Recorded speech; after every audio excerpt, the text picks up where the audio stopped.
नमस्कार साथियों। इससे पहले हमने के वीडियो में अगर देखा था, आपने देखा होगा कि 1 से लेकर 20 तक मैंने डिस्क्राइब कर दिया था। और आज हम 21 यानी क्वेश्चन नंबर 21 को लेकर आते हैं। और 21 क्या कहता है क्वेश्चन में, आपको 21 बताना है। अगर आप एलिगेशन पढ़े होंगे आप एलिगेशन, जब ये रेट दिया हुआ है तो इधर भी रेट दिया होना चाहिए और इन दोनों का एवरेज इधर भी रेट दिया हुआ होना चाहिए, तभी आपका जो है एलिगेशन लगता है। तो क्वेश्चन में ये बोला कि 5,000 रुपया में कुछ भाग साधारण ब्याज की दर से 4% वार्षिक दर पर तथा शेष भाग 5% वार्षिक दर पर उधार दिया गया। यदि 2 वर्ष बाद कुल ब्याज 440 रुपया है तो इन धनों का अनुपात क्या होता है। और आपसे धनों का अनुपात पूछ रहा है। अगर हम एक दर दिया हुआ है कितना, आपको भाई बोला गया है कि एक जो है 4% दर दिया गया है और एक 5% दर दिया गया है। लेकिन यहाँ जो है इन दोनों को मिलाकर अगर बात किया जाए, इनका 2 वर्ष का ब्याज, ये 1 वर्ष का है और 1 वर्ष का है, और ब्याज आपको 440 रुपया दिया गया है, तो हम रेट और इधर भी रेट ही का मुआयना करेंगे, तभी आपका क्वेश्चन का हल होना चाहिए, हल होगा। तो रेट बराबर हमने बताया था कि 1 वर्ष का ब्याज निकालते हैं तो 2 वर्ष का ब्याज 440 रुपया, 2 वर्ष का ब्याज 440 रुपया, तो 1 वर्ष का ब्याज 220 रुपया। और अपने मूलधन यानी मूलधन तो 5,000 रुपया है भाई, तो अपने मूलधन का कितना प्रतिशत है। अगर इन दोनों का कटम पटम हुआ तो 5 का 20 और 5 का 20 और 2 5 का 20 यानी 4.4 हमारा ये आ जाता है।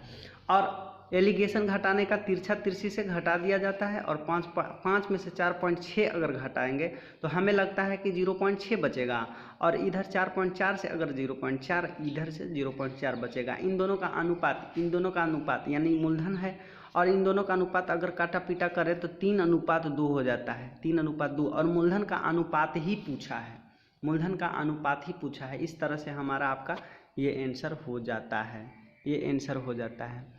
अगला क्वेश्चन ये बोला कि साधारण ब्याज की किस वार्षिक दर पर किसी धन का 10 वर्ष का ब्याज उस धन का 2/5 होगा। हमने बताया था कि n-1 × 100/t हमने बताया था 22 नंबर क्वेश्चन देखते हैं। हमने बताया था n-1 × 100/t। हमने कहा था कि उस धन का 2/5 है। मान लीजिए 2/5 है तो 2/5 साधारण ब्याज है 2/5। और हमने बताया था कि अगर गुना हो जाता है और गुना नहीं दिया हुआ रहता है तो इन दोनों का ये साधारण ब्याज ही कहलाता है। और क्वेश्चन में हमारा साधारण ब्याज दिया गया ही है। तो 100 टाइम है तो 10 वर्ष दे देंगे, 0 से 0 खत्म, 5 दूनी 10 बराबर 4% हमारा आंसर हो जाता है। अगर आपको ये तरीका नहीं समझ में आया तो आप देखिए, कह रहा है कि मूलधन का 2/5 है। मूलधन का ब्याज जो है मूलधन का ब्याज जो है 2/5 है, यानी 2 रुपया ब्याज है, 5 रुपया मूलधन है, 2 रुपया ब्याज है। तो हम जानते हैं कि टाइम बराबर ब्याज गुना 100 होता है, तो ब्याज गुना 100 लिख देते हैं। और नीचे में क्या होता है, टाइम निकालने के नीचे में क्या होता है नीचे में P दिया हुआ रहता है, तो P हमारा कितना है भाई, नीचे 5 है, और नीचे फिर आपको टाइम दे दिया गया है 10 वर्ष, आपको रेट निकालना है। तो 0 से 0 खत्म, 5 दूनी 10 बराबर 4%। ठीक इसी प्रकार हमारा ये आंसर आ जाता है। अगला नंबर क्वेश्चन अगर देखने की बात करें 23 नंबर तो शायद हम लोग देख लिए अभी देखे 23 नंबर। ठीक उसी प्रकार से 23 नंबर भी है। अगर साधारण ब्याज उस धन का 2/5 है, यानी 2 रुपया 2/5 है, n-1 से मैंने निकालने की कोशिश कर रहा हूँ, 2/5 गुना 100 बाई, अगर टाइम दिया हुआ तो नीचे टाइम होता, रेट दिया हुआ रहता तो रेट, तो नीचे रेट है और टाइम मांग रहा है आपसे, तो 5 दूनी 10 और 2 चौके 8, 4 पचे 20। इस प्रकार से हमारा 23 नंबर क्वेश्चन ये रहा आपका। अगर 24 नंबर ये क्वेश्चन बोला कि एक व्यक्ति है जो 5,000 रुपया साधारण ब्याज की 4% वार्षिक दर पर उधार लेकर 6.1/4% वार्षिक दर से 2 वर्ष के लिए उधार देता है। देखिए कितना बड़ा चालाक है। मतलब किसी से 4% वार्षिक दर से लिया और वही पैसा को 6.1/4% से किसी दूसरे को दे दिया। इस प्रकार 1 वर्ष में कितना कमाता है, तो हम कहेंगे 2.25 1/4 का मतलब 0.25, मतलब एक वर्ष में 2.25 रुपया कमाता है। एक वर्ष में 2.25 रुपया कमाता है, तो 2 वर्ष में कितना कमाएगा भाई? कह रहा है को 2 वर्ष कमाता है तो 2.2 गुना 25 बराबर 4.5% कमाता है, यानी 4.5% लाभ कमाता है। तो 4.5% कमाता है कितना पर? तो ये 5,000 पे कमाता है। 5,000 रुपया पे 4.5% रुपया कितना होगा? यह ख़त्म होगा तो 0 नीचे से 3 से और 3 से 45 से अगर 5 में 5,000 था और 45 में 5 से अगर गुना करते हैं तो इस प्रकार 225 हमारा आंसर होगा। इसका मतलब ये हुआ कि ये 24 का आंसर आया हमारा, 24 का आंसर आया हमारा। उम्मीद करते हैं आपका रिवीजन अच्छे तरीके से होता होगा। उम्मीद करते हैं आपको अच्छे तरीके से रिवीजन होता होगा और कोई भी समस्या नहीं आता होगा। 25 नंबर क्वेश्चन ये बोला, 25 नंबर ये क्वेश्चन बोला, 25 नंबर ये क्वेश्चन है। 25 नंबर कितने वर्ष में साधारण ब्याज की 4% वार्षिक दर पर कोई धन दुगुना हो जाता है? कोई धन दुगुना हो जाता है। हमने बताया था कि दोगुना हो जाता है तो n - 1 × 100/t वाला फॉर्मूला लगा देता हूँ हमने, तो n दुगुना हो जाता है। 2 - 1 × 100 बाई नीचे 4, यहाँ रेट होगा क्योंकि टाइम पूछा है ना, टाइम पूछा है तो रेट होगा, रेट पूछा होगा तो टाइम होगा। तो 4 यानी 4 कहने का मतलब है 4% वार्षिक दर से, यानी कोई धन दुगुना हो जाएगा। कितने वर्ष में दुगुना हो जाएगा? तो 2 में से 1 गया 1, 4 से अगर काटेंगे तो 25 वर्ष में कोई धन दुगुना हो जाएगा। 25 वर्ष में कोई धन दुगुना हो जाएगा। इसके पश्चात हम लोग आगे देखने की कोशिश करते हैं। 26 नंबर 2379 रुपया को भागों में इस प्रकार बांटा गया कि 5% वार्षिक दर से इनके 2 वर्ष, 3 वर्ष तथा 4 वर्ष के मिश्र धन बराबर है। इनमें प्रथम भाग कितना होगा? प्रथम भाग कितना होगा? प्रथम भाग कितना होगा? प्रथम भाग कितना होगा? कहने का मतलब है ये 2379 रुपया है। हमने क्वेश्चन नंबर 26 2379 रुपया है और 2379 रुपया में मूलधन मान लीजिए, ये मूलधन है ही, और उसके बाद में कह रहा है कि रेट जो है 5% है और टाइम जो है 3 टाइम दिया, 2 वर्ष, 3 वर्ष, 4 वर्ष। अगर हम मिश्रधन निकालें तो 5 दूनी 10 यानी 100 में अपने आप में 100% होता है मूलधन, अपने आप में 100% होता है मूलधन। तो 5 दूनी 10% ब्याज हुआ और मूलधन 100, तो 110% अमाउंट हो गया। 5 × 15 115% ब्याज हो, सॉरी अमाउंट हो गया। 5 का 20%, 120% आपको अमाउंट हो गया। प्रतिशत से प्रतिशत खत्म अगर कहें तो कि 22:23:24 होता है। और ये तो अमाउंट हुआ। अगर आपको मूलधन यानी मूलधन के अमाउंट, अगर मूलधन यानी P, क्योंकि ये P दिया हुआ है तो आप मूलधन की तुलना मूलधन से करेंगे। तो ये मूलधन निकालने के लिए एक को बंद करके और जिसको निकालना है मान उसको बंद करके इन दोनों का गुना कर देते हैं। तो यानी कि 23 × 24 हो जाता है और ये बंद करेंगे तो 22 × 24 हो जाता है और ये बंद करेंगे तो 22 × 23 हो जाता है। अनुपात है। आप 12 से काटेंगे, 11 से काटेंगे, इस तरह से 23 में और आप 12 में गुना करेंगे तो आपको 276 आ जाता है। और 22 में 12 से गुना करेंगे तो आपको 264 आ जाता है। और 23 में 11 से गुना करेंगे तो 253 आता है। और इन का योग जो है आप 793 योग आता है। 793 मूलधन का अनुपात आया और मूलधन बराबर एक्चुअली में कितना है? 2379 रुपया। 2379 रुपया। तो 1 बराबर कितना? 1 बराबर कितना आता है? तो 1 बराबर 3, 3 बार में कट जाएगा ये। 1 बराबर 3, 1 बराबर 3।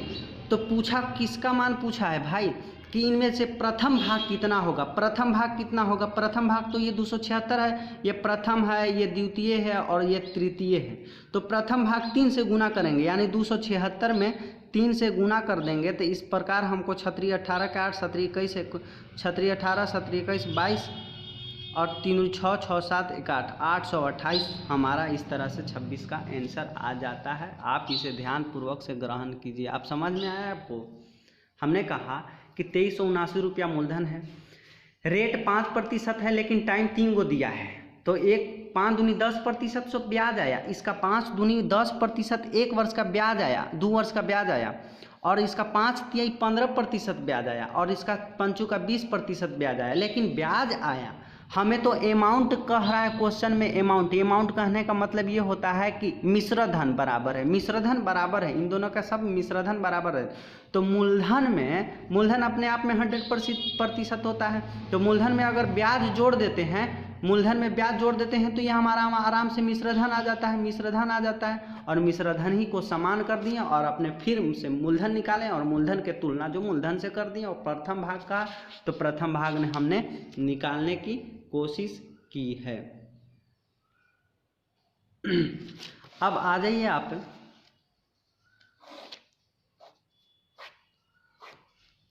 आ जाइए आप 27 नंबर क्वेश्चन। ये बोला कि 9 मार्च 2005 से 9 मार्च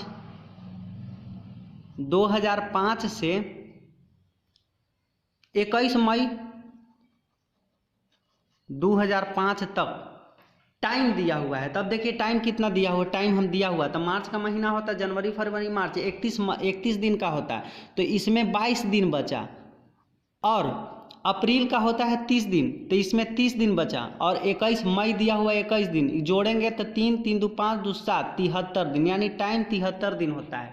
और हमने बताया था आपको, एक बात बताई थी हमने पहली वीडियो में बताई थी कि टाइम जो है चाहे तो साल में होता है, और साल में अगर महीना का दिया हुआ है तो महीना को चेंज करने के लिए 12 से डिवाइड करते हैं, और उसके बाद जो है आपको डिवाइड करते हैं। और महीना में होता है तो महीना में होने के बाद जो है आपको 365 से भाग देना होता है, तभी आपका क्लियर होता है। अब देखेंगे, अब P बराबर दिया हुआ है 1820 रुपया और रेट बराबर दिया हुआ है 15/2%। अगर 7.1/2 है तो कोई दिक्कत नहीं, 7 दूनी 14, 15/2% होगा ना, होगा।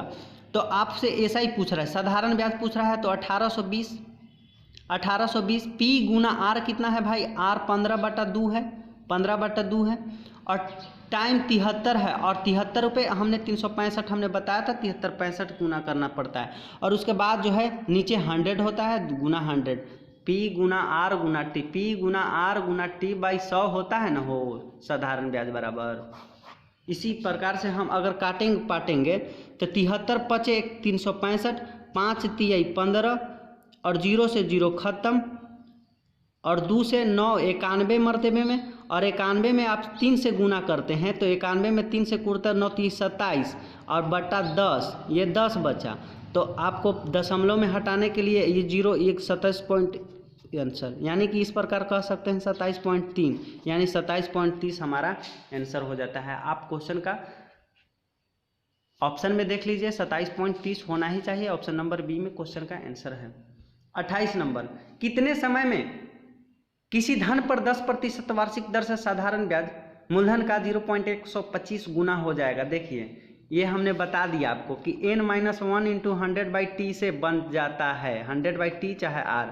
अगर आपसे ये नहीं बनना चाहे, अगर आप इस प्रकार जो है 3-4 हमने क्वेश्चन बता दिया है, ठीक उसी प्रकार है, आप इसे बनाइए, आप इसे खुद बनाइए, आपको तो बनाना कर्तव्य है, आप इसे खुद बनाइए, आप इसे खुद बनाइए, आप इसे खुद बनाइए, और आपको ये बनाना कर्तव्य होता है, क्योंकि हमने इस टाइप का बहुत सारा क्वेश्चन बता दिया, आपको बनाना फर्ज है। अगर आपसे नहीं बनता है तो आप नहीं बनाने की कोशिश कर रहे हैं, इसीलिए आपसे नहीं बन रहा है। और नहीं बन पाएगा तो आप कमेंट कीजिए, और कमेंट करने के बाद अगले वीडियो में हम इसका डिस्क्राइब करेंगे, और उसके बाद आपको फिर से वही मज़ा आ जाएगा। अगला नंबर क्वेश्चन है कि 29 नंबर क्वेश्चन ये बोला कि कितने समय में किसी धन में साधारण ब्याज की 5% वार्षिक दर से 40% की वृद्धि हो जाएगी। 40% की वृद्धि कहने का मतलब ये होता है कि 5% बराबर 5%। देखिए क्वेश्चन नंबर ये कह रहा है 40% की वृद्धि हो रहा है, तो 5% बराबर 40% की वृद्धि हो गई, तो 1% की वृद्धि कितना हो गई, 5 वाट 40, 5 वाट 40 ही होता है ना, वो तो 8 होगा। इस प्रकार हमारा 8 आंसर हो जाएगा, 8 वर्ष आंसर हो जाएगा। अगला नंबर क्वेश्चन ये बोला, अगला नंबर ये क्वेश्चन बोला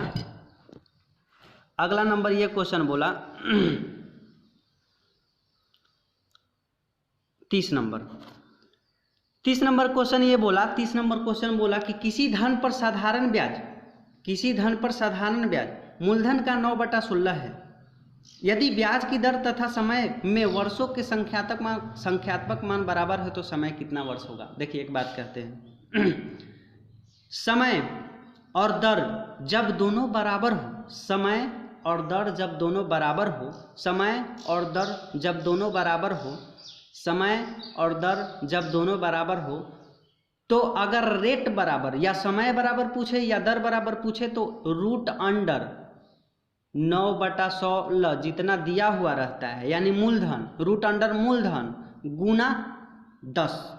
यानी कि इस प्रकार से हम कह सकते हैं कि अगर संख्यात्मक मान दिया हो, संख्यात्मक मान दिया हो यानी आर और टी दोनों बराबर हो, तो आर बराबर या टी बराबर दोनों में से कोई भी बराबर हो तो मूलधन होता है, और मूलधन को अंडर रूट करके और 10 से गुना कर देते हैं, या मूलधन गुना 100 कर देते हैं, इसी के अंडर बात सेम है।